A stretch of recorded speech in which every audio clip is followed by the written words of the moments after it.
dangerous curves against his chest. When their lips met, it wasn't gentle, it was desperate. It was the hunger of a starving man finally tasting the feast. In that, they say the loneliest place in the world is a marriage where the love has gone cold. Derek had billions in his bank account, but his heart was overdrawn. Every morning was the same. The clatter of silverware, the silence of an empty house, and a wife who was married to her phone instead of her husband. He reached out for a touch, a smile, a crumb of affection. But Ngozi was already gone, chasing the next deal, leaving Derek alone in his golden cage. He was a king without a queen, and a hungry king is a dangerous thing. And then Lisa walked in. She didn't just enter a room, she announced herself without saying a word. The rhythmic click of her heels sounded like a countdown. Derek looked up and forgot how to breathe. She was dangerous. She was trouble. Her curves were impossible to ignore, wrapped in a dress that clung to her like a second skin. For a man who had been starving for attention, Lisa looked like a feast. It was the oldest trick in the book, but for Derek, it was brand new. A slipped pen, a slow, deliberate bend. Lisa knew exactly what she was doing. She knew exactly where his eyes would go. She wasn't just picking up a pen, she was planting a seed. Derek tried to look away. He tried to be the professional CEO, but his eyes betrayed him.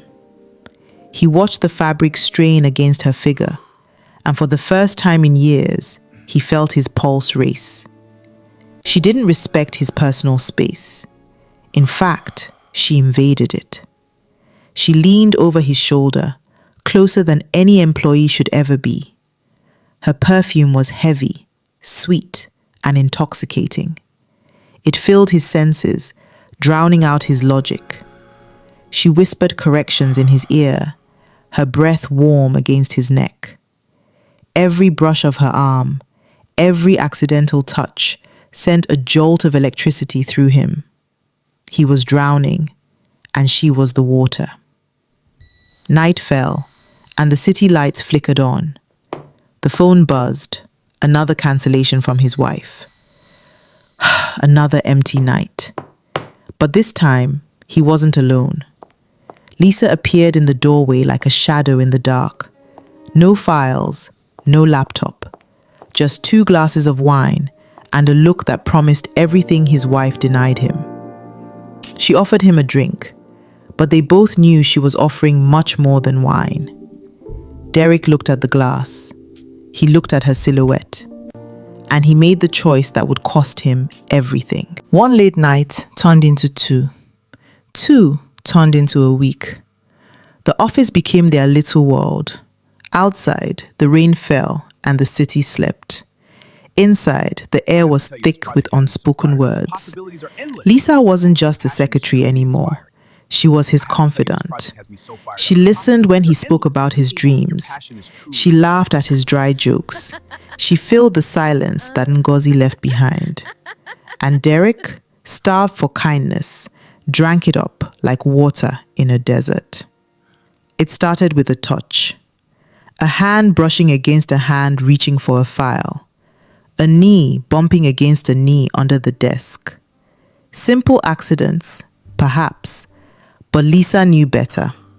Every time her skin grazed his, Derek flinched, not from pain, but from the electric shock of desire. He pulled away, apologizing, but his eyes lingered on her hand. He wanted to reach out and take it. He was fighting a war against himself, and he was losing. Then came the intimacy. "Your tie is crooked, sir," she whispered. Before he could stop her, she was there, standing in his personal space, her hands on his chest, her scent filling his lungs. She smoothed his lapel with the care of a wife.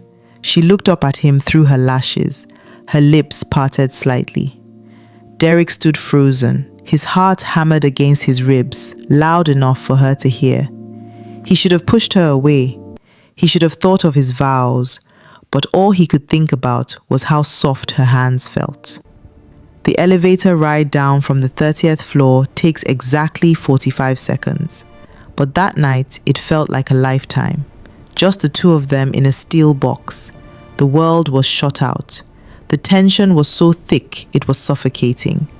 Every breath was loud. Every movement was amplified. Derek stared at the numbers changing on the screen, trying to pray. Lisa stared at his reflection in the metal doors, watching him crumble. The breaking point came. He couldn't hold the wall up anymore. The dam burst. He didn't say a word. He just turned. He pulled her into him, crushing her dangerous curves against his chest. When their lips met, it wasn't gentle. It was desperate. It was the hunger of a starving man finally tasting the feast. In that elevator, between the 15th and the ground floor, Derek didn't just kiss his secretary. He signed his own death warrant. The office wasn't enough anymore. The late meetings moved to the presidential suite of the Eko Hotel. Derek felt like a teenager again. No cold wife, no silent dinners, just Lisa, warm, listening to his every word. He showered her with gifts, perfumes, jewelry, expensive bags. He thought he was buying love. He didn't know he was paying for his own funeral. In the quiet moments after passion, the poison began to drip. "Does she know how lucky she is?" Lisa would whisper against his chest. "Does she know how hard you work for her?" "She doesn't care," Derek would reply, his voice heavy with sadness. "I care," Lisa purred. "I would never ignore a king like you. I would carry your burdens." Little by little, she planted the seeds of resentment. She turned his sadness into anger. Then came the test.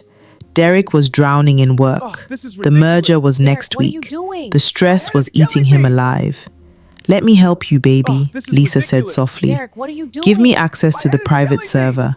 I can organize the files while you rest." Derek hesitated. The server held everything: company secrets, bank accounts, the future. But he looked at her face, the face that kissed away his worries. "Okay," he sighed. "The password is Ngozi 1990. Lisa smiled. It didn't reach her eyes. He gave her the keys to the kingdom because he trusted the keeper. He sealed the deal with a kiss that shook him to his core. He held her like she was the only thing keeping him afloat. But while his eyes were closed in ecstasy, hers were wide open. She stared at the glowing screen over his shoulder. The transfer had begun. His phone buzzed on the nightstand. Wife calling. For a second, guilt flashed in Derek's eyes, but Lisa's hand was faster. She reached out, her manicured fingers cool and steady. She silenced the call. She turned the phone face down. "Let it go," she whispered, pulling him back into the sheets. She had her chance. Derek let the phone go dark. He chose the fantasy over the reality. The next morning, Derek woke up with a clarity he hadn't felt in years. He was done with the cold dinners. He was done with the lonely nights. He packed his bags while Ngozi watched, stunned into silence. "I'm leaving," he told her. "I found someone who actually sees me." Ngozi didn't scream. She didn't fight. She just watched him go, a single tear sliding down her cheek. Derek didn't look back. He was running towards his happiness. He drove straight to Lisa's apartment, flowers in one hand, freedom in the other. He imagined her running into his arms. He imagined their new life starting today. But when he got there, the door was unlocked. Silence. No perfume, no laughter, no furniture. Just an empty shell where a life used to be. Derek dropped the flowers. The petals scattered like his dreams. Then came the sound that would haunt him forever. Ding, ding, ding, ding. His phone lit up like a Christmas tree. Transfer complete. $5 million. Access denied to main server. Company files deleted. Derek fell to his knees. The password. Ngozi 1990. He gave her the key and she had cleaned him out. There was only one thing left in the apartment, a note taped to the wall. "Thanks for the bonus, sir. The competition sends their regards. P.S. Your wife was right. You really are too easy." A lipstick kiss at the bottom, the same shade she wore when she ruined his life. Derek screamed, a primal, broken sound that echoed in the empty room. He walked out into the rain. No wife, no money, no company, no Lisa. He had traded a diamond with a flaw for a piece of glass that cut him. He was a king who threw away his crown for a moment of pleasure. And now, he was just a man in the rain.